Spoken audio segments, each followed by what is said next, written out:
So we continue now with the second part of our lecture on state formation in early modern Europe. And in this part, we're going to be focusing on two related conflicts.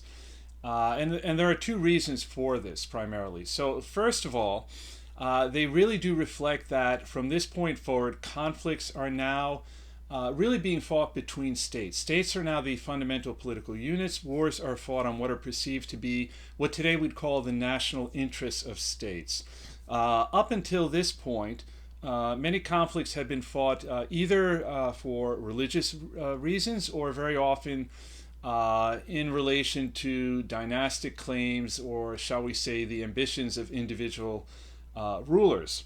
Right, so that's beginning to change, and these two conflicts very much illustrate this kind of transformation. The other reason is because these two conflicts are actually going to have a very strong impact on developments in Europe, more specifically, particularly in terms of what are considered to be the great powers of Europe. We're going to start seeing some changes in that relationship, also laying the foundation for later very significant developments such as German unification that will take place in the 19th century. So the two conflicts that we are going to focus on here, the first one, the War of the Austrian Succession, which takes place between 1740 and 1748. The second one, which we'll get to a bit down the road, the 7 Years' War. So we won't say too much about that right now. So let's begin with the War of the Austrian Succession, a conflict that will involve almost all of the major European powers, and superficially not really having a major impact. The only obvious result is minor exchanges of territory.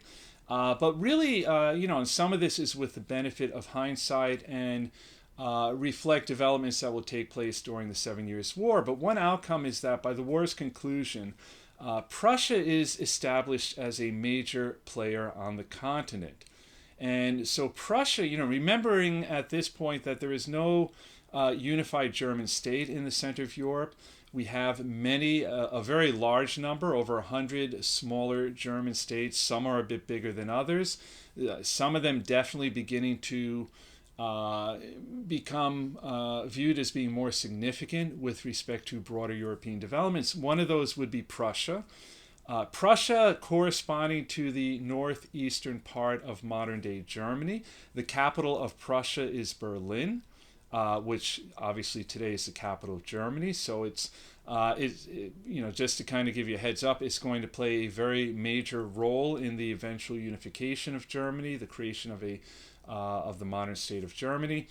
But up until this point, really just one of many German-speaking states, part of the Holy Roman Empire, though by this time the Holy Roman Empire really not a meaningful institution as far as constituting some kind of potential larger state. We've already discussed that quite extensively in connection with the Protestant Reformation. So this war is going to see Prussia emerge as a major player on the continent, eventually even being considered to be one of the great powers. The image you see here, by the way, also reflective of what's considered at this time in history to be a suitable subject for painting major battles from major conflicts. This is the Battle of Fontenoy by Edouard de Taille, a French artist. Now, as per the name of the War of the Austrian Succession, obviously Austria is going to play a very central role. So Austria at this point is the imperial heartland, shall we say, of a vast empire ruled by the Habsburg dynasty. So sometimes we refer to this empire as the Habsburg lands, because really the basis of this empire is that this particular dynasty has a claim to all the various territories of which it consists. It's this kind of empire that was actually kind of built up over the centuries in large part on the basis of dynastic claims. So, just for the sake of making discussion a bit more simple, I'm going to, from this point forward, refer to it as the Austrian Empire, which is a bit imprecise and not entirely historically accurate.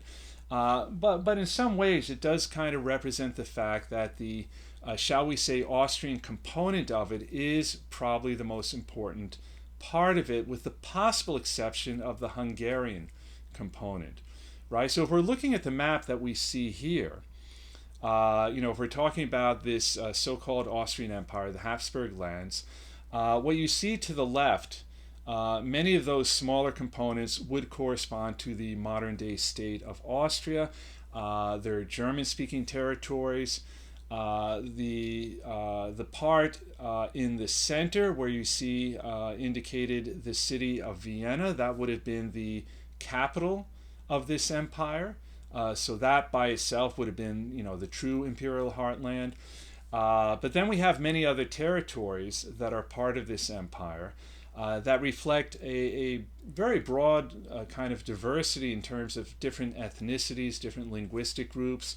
Probably the most significant part, other than the Austrian component, would be the Hungarian part of the empire. Here indicated in light green, the capital of that particular component would be Budapest. And of course, they speak Hungarian in this particular territory. The modern state of Hungary, roughly corresponding to this territory, though considerably smaller. And then you have various other elements where, representing different ethnic groups, different linguistic groups. For instance, where indicated by the number 1, where you see the city of Prague, that would be roughly corresponding to the present-day country of Czech Republic, though that would also include this section marked as number 9. Then further to the east, roughly corresponding to Slovakia. So, they're speaking Slovak, in Czech Republic speaking Czech. And then to the south, you have different components corresponding to the Croat people, to Serbians. You have some components that today are part of the state of Italy, who perceive themselves at this time as being Italian, speaking Italian, and so forth and so on, right? So a very diverse empire, even some elements corresponding roughly today to parts of Romania, and so on, right? So very diverse ethnically, linguistically. Really the one thing that kind of holds the whole thing together is that they can all be claimed by a single dynasty, the Habsburg dynasty, which, by the way, the head of the Habsburg Empire also holding the title of Holy Roman Emperor, right? And you might remember that this actually goes back to the time of the Protestant Reformation. So while the conflict is going to ultimately involve most of the major powers in Europe, it is actually going to start as a kind of more localized conflict between the Austrian Empire and Prussia. And so I have this map here just to kind of indicate the relative proximity of these two states, Prussia being indicated in dark blue, roughly right below Scandinavia. And then underneath it in green would be the Austrian Empire, or the Habsburg lands. And so the war is going to start with a claim made by Prussia on very specific territory that it desires within the Austrian Empire, territory known as Silesia, right? But eventually it is going to draw in most of the major European powers, most notably France, Great Britain, and Russia. So in order to really understand how this war actually came about, we need to consider some developments that took place leading up to it. And much of this is going to center around the matter of succession, hence the name of the war, War of the Austrian Succession.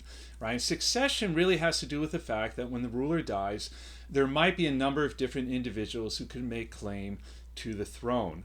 And in this case, that would have proved problematic. In most cases, it would have involved husbands of daughters who, if they had succeeded to the throne, would have created some problems in terms of the various dynastic claims to the different territories within the empire. So it could have undermined the integrity of the empire, on the basis of which the ruler, Charles VI, had decided it would be best if his daughter should actually inherit the throne, should succeed him upon his death. And the daughter's name is Maria Theresa. Now, of course, this would have been problematic by virtue of her being a woman. So there were various male individuals throughout Europe who, for a number of different reasons, might have felt they had a better claim to the throne and might have decided to challenge her claim. And so Charles VI wanted to see if he could prevent this from happening by basically getting the various rulers of Europe and also the most important individuals within the Habsburg lands to agree in advance to her succession. And so basically this would result in a document known as the Pragmatic Sanction, which basically would see the various leaders of Europe sign off in advance agreeing to the succession going to Maria Theresa, right? And again, also involving various important individuals who, in a sense, represented the interests of the various different peoples in the empire and who might have rejected her claim to their specific territories. So this document would be produced in 1713, well in advance of his death. And one of the few problems that he did have to deal with is that the succession of the title of Holy Roman Emperor could not go to a woman. I mean, that was just something kind of built in to that particular title. But they dealt with that by basically allowing that her husband, Francis Stephan, would be elected Holy Roman Emperor. And for the most part, the various sovereigns of Europe and heads of the various territories of the Habsburg lands agreed to Maria Theresa's succession. So, you know, for the most part, Charles VI's plan went off without a hitch. Again, this was primarily about guaranteeing the integrity of the Habsburg territories under one ruler. And so by the time of Charles VI's death in 1740, most of Europe's rulers had endorsed the Pragmatic Sanction. But there were some exceptions, and that would be kind of the basis of a sequence of events that would eventually lead to the War of the Austrian Succession. Most important of those who refused to acknowledge Maria Theresa's claim to the throne would be the ruler of the Kingdom of Bavaria, Charles Albert, who also held the title of Elector, which basically meant he had some say about who would be designated the next Holy Roman Emperor. I mean, this was just some kind of an institution that had evolved over the centuries. But the main basis of his claim is going to be the fact that he is married to the daughter, a different daughter of Charles VI. And so on the basis of that marriage and on the basis of being a male, he is going to demand that he should have or promote the idea that he has a better claim to the throne than Maria Theresa. And he's not going to be the only one, but probably his is the most serious claim to the throne. Now, having said that, it isn't Charles Albert who is going to initiate the war. That is going to be Frederick the Great of Prussia, who, by the way, has no claim to the throne, probably couldn't care less who ends up on the throne, but sees an opportunity here. Now, for him, and this is a really good example of how state interests are starting to take precedence, he feels that there is a particular territory within the Austrian Empire that would be very suitable to Prussian interests. That if Prussia were to take over that territory, for a number of reasons, it would greatly be to the advantage of Prussia. And so, again, he's not really interested in who has the better claim to the Austrian throne, but he does smell an opportunity here. And so he is going to support Charles Albert's claim to the throne. And on the basis of that, is actually himself going to initiate the war by invading and occupying the territory he desires for Prussia, the territory of Silesia. So here we have a map that I think helps to illustrate why Frederick the Great feels Silesia would be of value to Prussia. And so this map does kind of give away the outcome of the conflict, because here we see Silesia is already part of Prussia. So it's right there at the center. prior to being taken over by Prussia, it kind of jutted into the center of Prussia, so in a way kind of separating Prussia into two very distinct geographical entities. So the basic idea is that by taking over Silesia, it kind of unifies Prussia into a more cohesive state. It's also a very valuable territory agriculturally. It has kind of somewhat mountainous regions, so it provides for a better defense of the kingdom. So the main point being that the decision of Frederick the Great to support Charles Albert's claim to the throne has nothing to do with who he feels has a better dynastic claim. It is simply a pretext to provide an excuse for Prussia to take over this territory. So as I mentioned, as soon as the conflict starts, it very quickly draws in most of the great powers of Europe. So what we end up with is France, Spain, and Bavaria, and the German state of Saxony aligning themselves with Frederick the Great.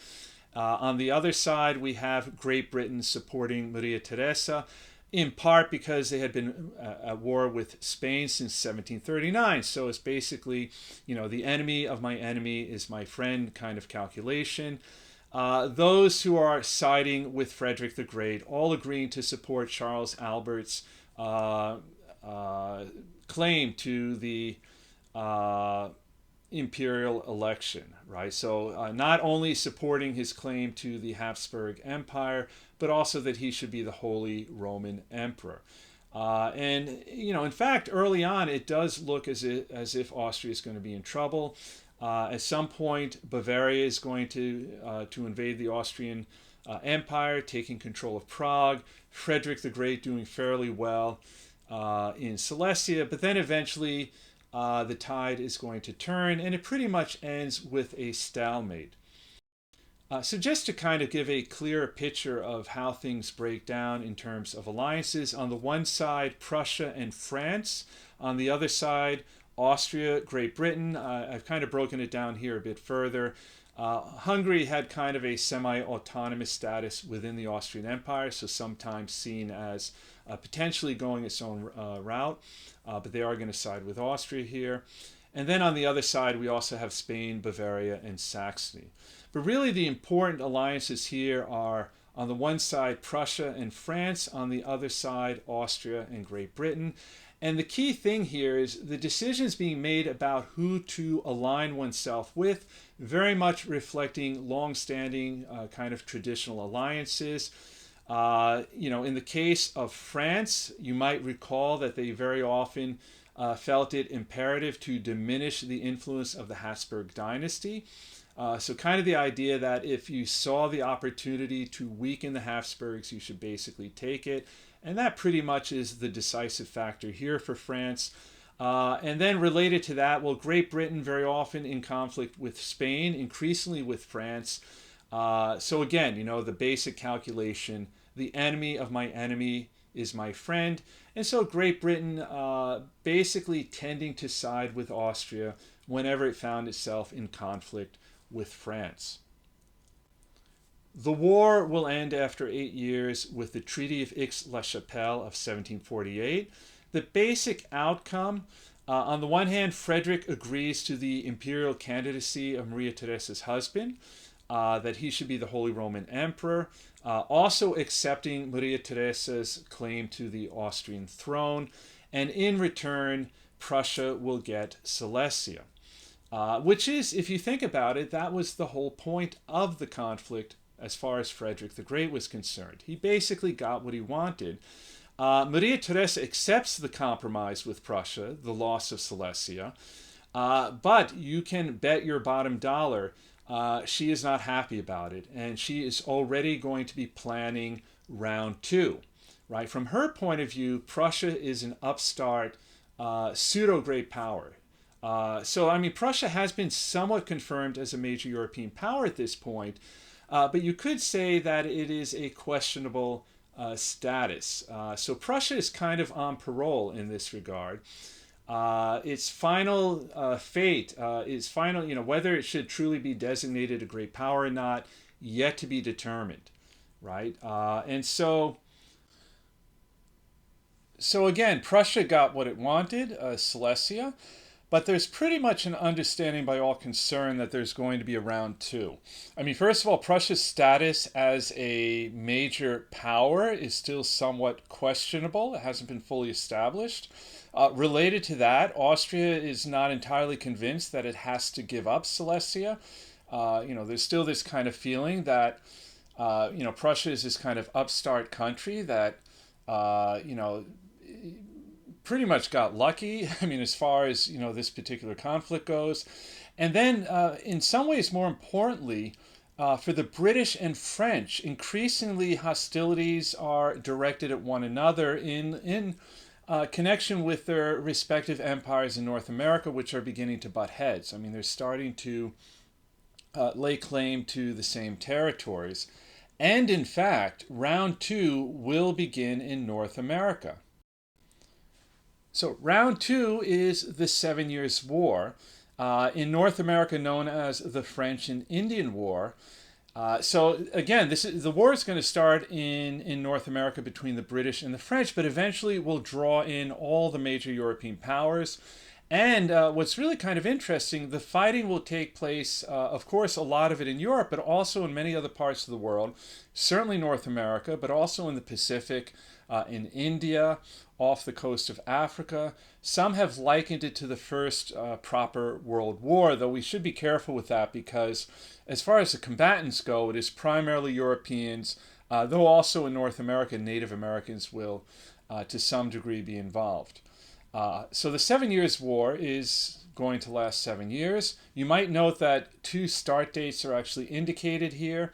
1754 kind of marks when hostilities broke out between the British and French, and then eventually the war will spread to Europe beginning in 1756. And once again, we have this wonderful painting depicting a particular battle, the Battle of Kunersdorf by Alexander Kotzebue from 1848. So, why is this conflict going to involve all the great powers?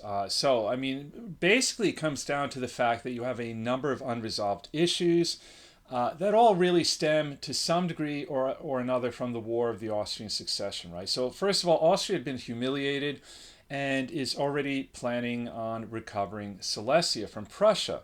And a lot of this really is just about kind of getting revenge, right? But I mean, also, there is this kind of concern that if you don't demonstrate that another country can't get away with this kind of thing, you might be inviting other countries to attack you, for territorial reasons. The other unresolved issue, which is not directly related to the War of the Austrian Succession, is the growing colonial rivalry between Britain and France in North America. And again, that brings us to the fact that the conflict is going to actually begin in North America. So what actually happens there? So you have the British colonies, very famously the 13 colonies along the Atlantic seaboard, and then you have the Canadians up in roughly what corresponds to present-day Quebec in Canada, and both are expanding into the same area, right? You have British colonists wanting to expand westward across the Appalachian Mountains, and this is going to bring them into conflict with the French, who are already beginning to lay claim to the area around the Mississippi and St. Lawrence rivers, inclusive of the Great Lakes and the Ohio River Valley. And in fact, the French had already begun setting up forts along the Wabash, Ohio, Mississippi, and Missouri rivers, while simultaneously the British government has granted lands in the Ohio Valley to the Ohio Company. And so we have some traders who have begun to enter the region, and eventually this is going to bring them into conflict. And just to be clear, when we're talking about the Ohio River Valley, we're not talking about Ohio. I mean, it does include what will eventually be the state of Ohio, but it's much more expansive than that. So we're also talking about territory corresponding to present-day Indiana, a large part of Kentucky, and West Virginia. And so this is, a very large amount of territory, very good agricultural land, and again, both the French and the British laying claim to it. And in fact, in 1753, the French make their move. They attempt to take full possession of the Ohio Valley, at which point, and by the way, at this point, it really is between the French and the British colonists, not the British themselves. And so a delegation of British colonists are actually going to approach the French, demanding that they leave the region. Interestingly enough, this delegation will include a young Virginian officer named George Washington. So, it's almost as if they show up at a French fort, knock on the door, and then, basically issue their demand that the French get the hence. You can almost imagine that after the French finally stopped laughing, they took the British colonists prisoner. I mean, they treated them fairly well, but that pretty much ends up being the beginning of hostilities, right? But again, initially between the colonists and the French, but at some point, the British government is going to have to send a British military force to address this issue. They arrive the following year, and that marks the beginning of the French and Indian War, what will in Europe come to be known as the 7 Years' War. So you might be wondering why hostilities between the British and French in North America is eventually going to pull in all of the major European powers. And a lot of this reflects the alliances that were formed after the War of the Austrian Succession. So again, remember, everyone understands there's going to be a round two, and part of preparing for that is thinking very carefully about, with whom to form an alliance. We might start with Britain, right? At that time, ruled by King George II. Here's the thing you need to know.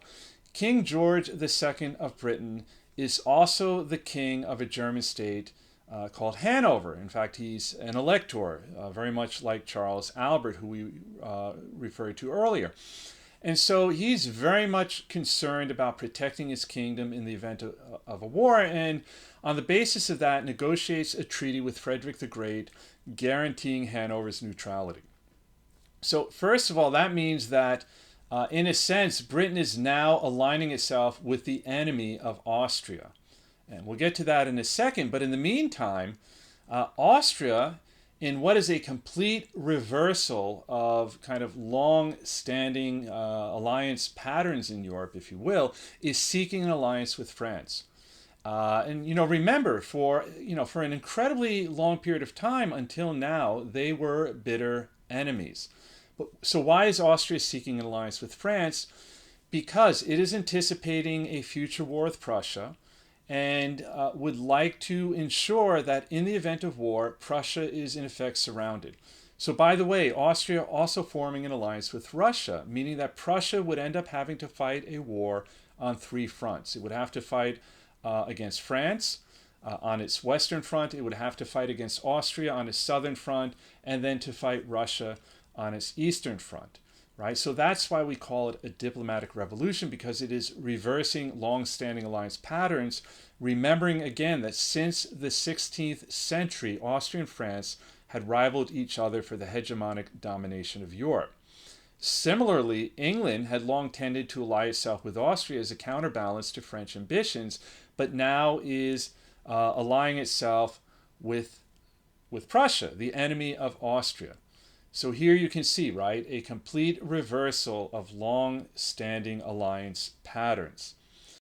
And just to kind of make it clear why George II feels it might be a good idea to make an alliance with Prussia, this is a modern map of Germany, but if you look at the city of Hanover, more or less in the center, and given its proximity to Berlin, which was the capital of Prussia at this time, you pretty much can get the sense of how close the kingdom of Hanover is to Prussia, right? And there we see George II, and in the upper left-hand corner, the royal palace in Hanover. More importantly, we should really consider very carefully what we find looking at this map, right? So, in red, we see the alliance between England, or we probably should say Great Britain, and Prussia, inclusive of Hanover. On the other side, we have France, Austria, and Russia, and I would really like to draw your attention to the territories corresponding to those three states, and consider what I think is pretty obvious looking at the map, to what extent Prussia is surrounded by the three. So imagine that Prussia finds itself at war with all three powers, also considering that they have very powerful armies and huge populations. Imagine how difficult it would be to overcome this, right? So if you think about it, Maria Theresa is being extremely clever and very prudent, like really taking her time to lay the groundwork for the next major conflict. And some of this also corresponds to a bit of a fear of Prussia, right? That you have this kind of new, potentially great power emerging in the center of Europe, which really can kind of throw the whole balance of power, which we're going to talk about in a bit, out of whack, right? I mean, it would just really require that everyone kind of recalibrates their thinking in that regard in terms of who they form alliances with. In any event, once war begins in North America, if you really think about it, it's almost inevitable that it draws everyone else in, right? So the war begins in May 1756 in Europe with Great Britain's declaration of a war against France. And if you're King Frederick the Great of Prussia, your concern at this point is, you now have, your ally is now at war with the ally of Austria. Really, it's only a matter of time before you're subjected to attack by three major powers. Big question is, can you afford to wait? Do you just sit there and wait until they attack you and then act? Or do you preemptively strike? And before you answer that question, I would ask you to take a look at this map, right? Prussia is in effect surrounded by France, Austria, and Russia. And these are serious, just hugely big, to use a popular expression today, major powers, right? If you're Frederick the Great, you really cannot afford to sit there and wait for all three of them to, in a coordinated fashion, attack you all at once. And so, in fact, Prussia is going to initiate the conflict in Europe against Austria. And really his only hope is if he can take someone out before the other two are able to join the conflict, to mobilize their armies. Related to which, we should note, the Prussian army, though small, and in this case vastly outnumbered, is hardly outclassed. The Prussian army at this point was very famous for its military capability, for its prowess, there was kind of this idea that in Prussia they had developed this very militaristic culture. Frederick the Great was definitely considered to be a military genius, maybe just one level down from Napoleon. Though, by the way, Napoleon would have studied him when he was at officer school. And so, and by the way, like everyone in Prussia, all young men had to do military service. So, a disproportionately large percentage of the population would actually have been in the army. As one historian remarked, it was more an army with a country than a country with an army. So Prussia is militarily capable. Nonetheless, this is a huge undertaking. Prussia having to fight against Austria, France, and Russia with only Britain as its ally, and the British really have hardly an army worth mentioning of. They're primarily have been focused up until this point on developing their navy.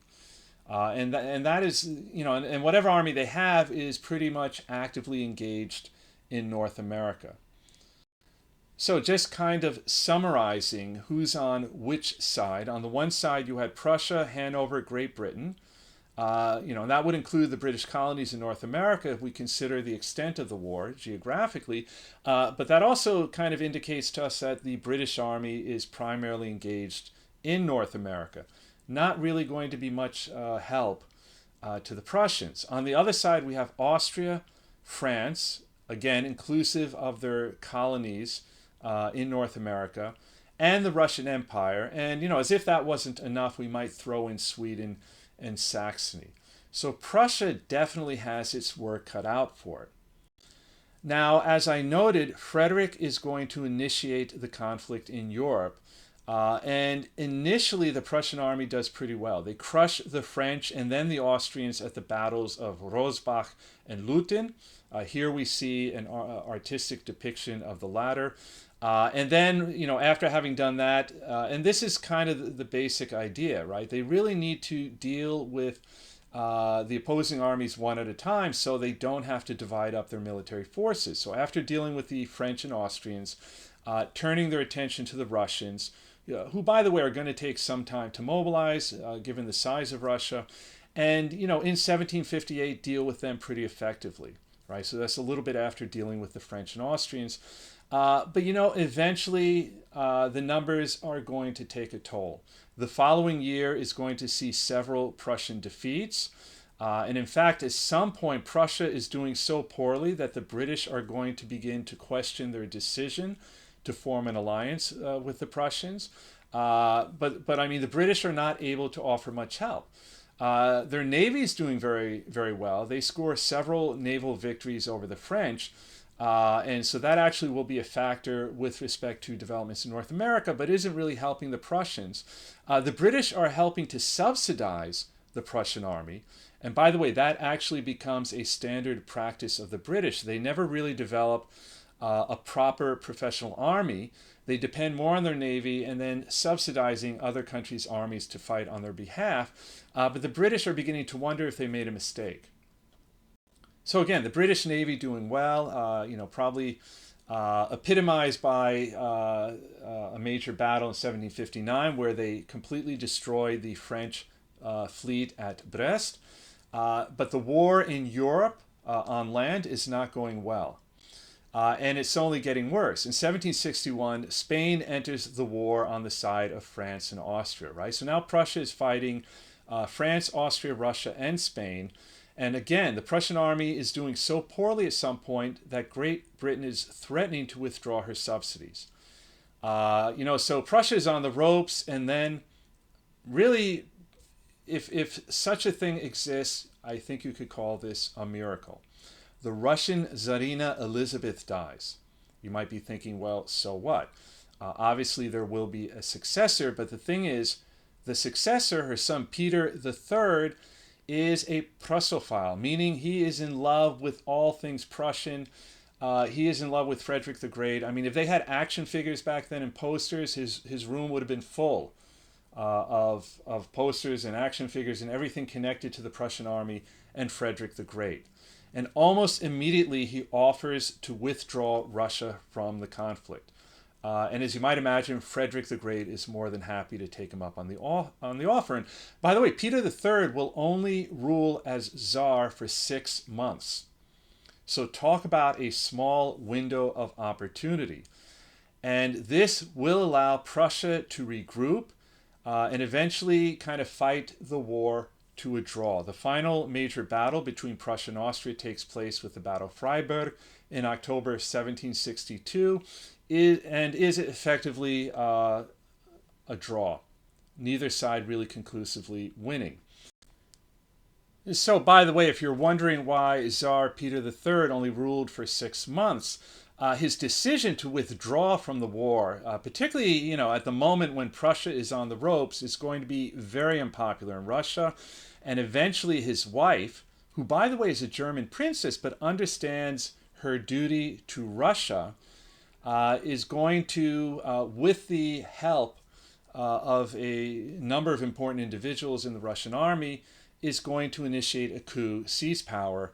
Peter III will be arrested, imprisoned, and then shortly after that, assassinated. His wife, by the way, is the very famous Catherine the Great. And we'll be learning more about her when we consider developments during the Enlightenment. Coming back to the 7 Years' War, or we might say the French and Indian War, we might finish our discussion with how things play out in the colonial theater, right? So the British are actually battling the French, not just in North America, but across India, the Caribbean Isles, the Philippines, and coastal Africa. So again, arguably the First World War, if we're thinking about it geographically, but not really if we're thinking about who the combatants are. Apart from Native Americans, solely Europeans are doing the fighting. Well, to make a long story short, the British will be victorious by any measure, right? Basically taking over the entirety of the French colonial empire in North America. This map kind of, I think, illustrates nicely the huge territorial gains of the British in connection with this conflict. So they take control of New France. From this point forward, what is Quebec will become part of their Canadian colony. This certainly kind of, in theory, opens the door to the westward expansion of British colonists. We'll say something about that in a moment. They also gain the islands of Martinique and Guadeloupe. Some of this will eventually go back to the French, only to eventually be sold as the Louisiana Purchase to a very young United States under the presidency of Thomas Jefferson.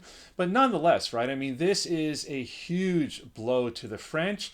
And from this point forward, it is pretty clear who's going to be the dominant imperial power globally, right? It's going to be the British, who, by the way, also drive the French out of India. The conflict in North America will be resolved with the Treaty of Paris, which is signed off on February 10th, 1763. The British gain an enormous area of land at the expense of the French, inclusive of the French being driven out of India, but certainly also being forced to give up large parts of what will eventually become Canada. The French Navy also captured the French sugar colonies of Guadeloupe and Martinique, as well as Havana and Cuba. And Spain loses control of Florida to Great Britain, even though taking control of New Orleans and the Louisiana Territory west of the Mississippi River, at least temporarily, right? So, a lot of land being swapped, but clearly the major winner here is the British. And at one point, this is what it looks like on the map.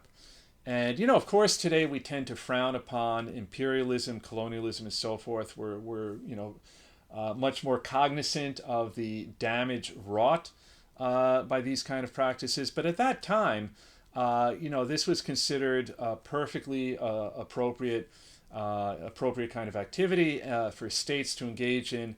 And certainly the British were feeling pretty good about this, right? Now definitely the dominant power in North America.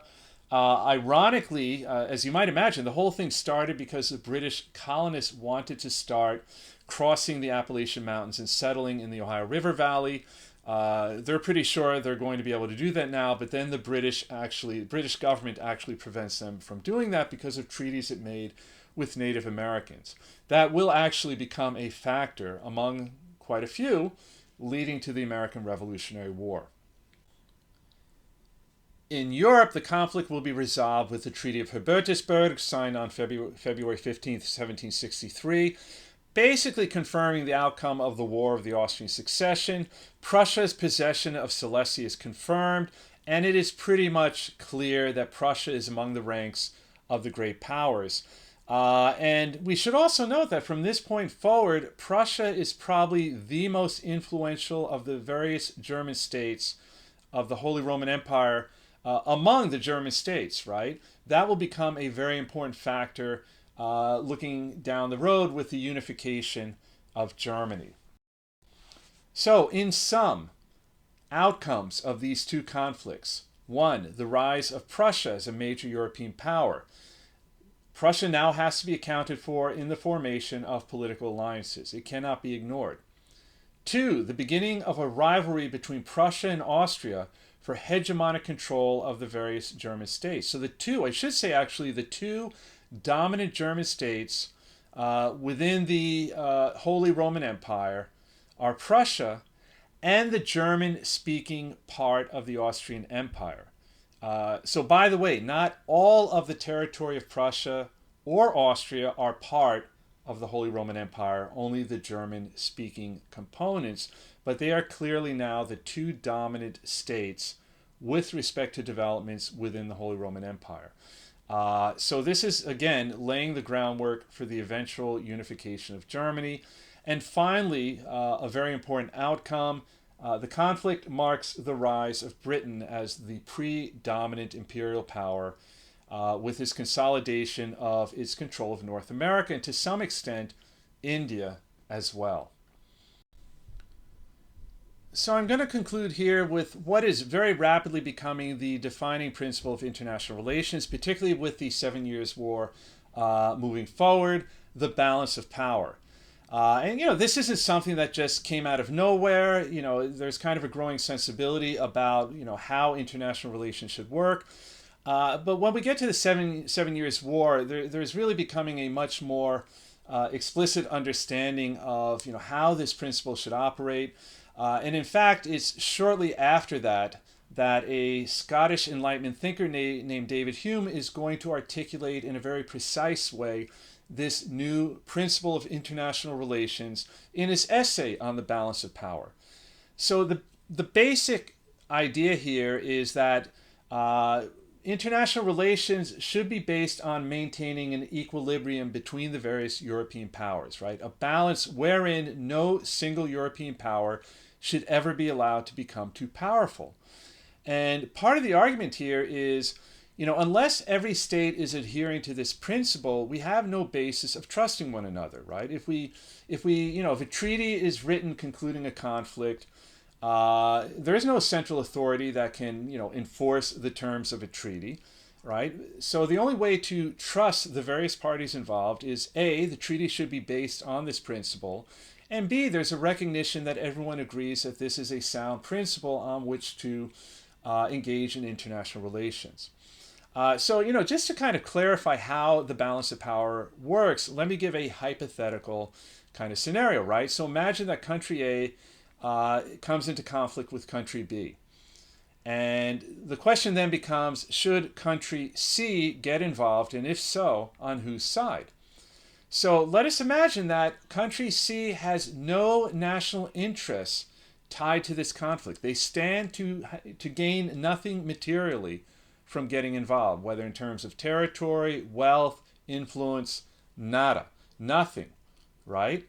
But let's imagine that as the conflict proceeds, at some point, country A is winning, and in fact, country B is in danger of being completely annihilated and absorbed by country A.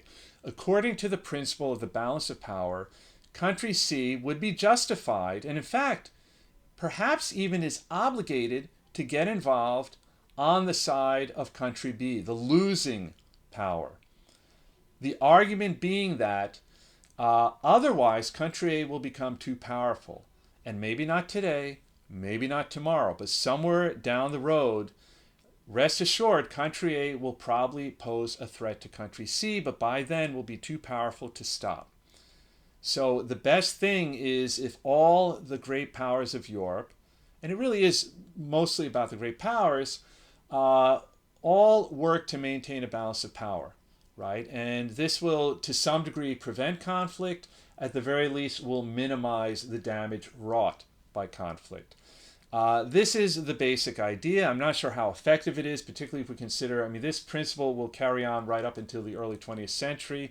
So obviously did not prevent the First and Second World Wars, and certainly there will continue to be conflicts in Europe.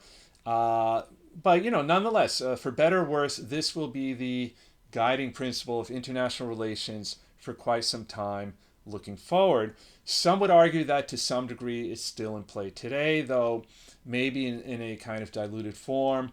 Particularly if you're talking about, say, the Cold War, where you only had two major powers. Kind of balance of power seems to presume that there's more than two major powers.